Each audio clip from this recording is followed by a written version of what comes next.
Have you ever felt like you've messed up so badly that there's no going back? Like you've wandered so far off the path that you can't even see the way home anymore? This story is for you. It's a tale about getting lost and being found, about making huge mistakes and receiving even bigger mercy. Imagine a wealthy father with 2 sons. The family had everything they could want, but the younger son felt a pull for something more, or at least something different. One day, he went to his father with a shocking request. "Father," he said, "I want my inheritance now. Give me my share of the estate." Think about how much that must have hurt the father. In that culture, asking for your inheritance early was like saying, "I wish you were already gone."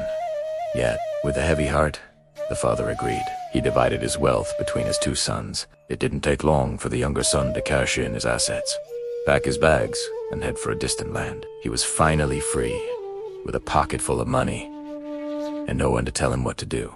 He lived that, throwing lavish parties and spending his money on fleeting pleasures. He probably felt like he was on top of the world. But the party always ends. He blew through his entire fortune, and just as his last coin was spent, a severe famine hit the country. Suddenly, the high roller was a beggar. He went from feasts to famine, with no friends and no resources. Desperate, he took the only job he could find, feeding pigs for a local farmer. This was the ultimate low point. He was so hungry, so utterly destitute, that he found himself envying the pigs their slop. He longed to fill his stomach with the pods they were eating, but no one gave him a thing. He had hit rock bottom, and it's there, in the mud and the mire, that he finally had a moment of clarity. He came to his senses. He thought, back home, even my father's hired hands have more than enough to eat. And there I am, starving to death in that moment. A plan formed. "I'll go back," he decided.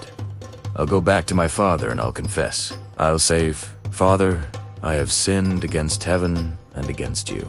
I don't deserve to be called your son anymore. Just treat me like one of your hired servants.'" He wasn't expecting a welcome party. He wasn't even hoping to be a son again. He just wanted a job, a meal, a roof over his head. So, he swallowed his pride, got up, and began the long journey home. Here's where the story takes a turn you might not expect. While he was still a long way off, just a speck on the horizon, his father saw him. This father hadn't forgotten his son. He had been watching, waiting, hoping. And when he saw him, he wasn't filled with anger or disappointment.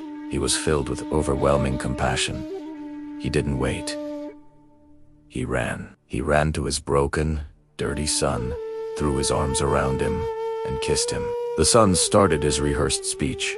"Father, I have sinned against heaven and against you. I am no longer worthy." But his father wasn't even listening to the confession. He cut him off, turning to his servants and shouting with joy, "Quick, bring the best robe and put it on him.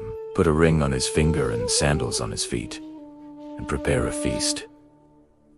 We're having a celebration." "Why?" The father explained. "Because this son of mine was dead and is alive again. He was lost, and now he is found." The celebration began: music, dancing, pure joy for the son who had come home. But not everyone was celebrating. The older son had been out working in the fields all day, just like every other day. As he approached the house, he heard the party. Confused, he asked a servant what was going on. "Your brother has come home," the servant said, "and your father is celebrating because he is safe and sound." Fury washed over the older son.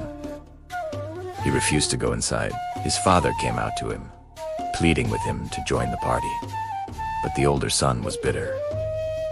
"Look," he said, "all these years I've been slaving for you. I never disobeyed your orders. Yet you never even gave me a small goat to celebrate with my friends. But when this son of yours comes home, after squandering your wealth, you killed a fattened calf for him." The father's response is so gentle, so full of love. "My dear son," he said, "you are always with me, and everything I have is yours. You have always had access to my love, my home, my wealth. But we had to celebrate.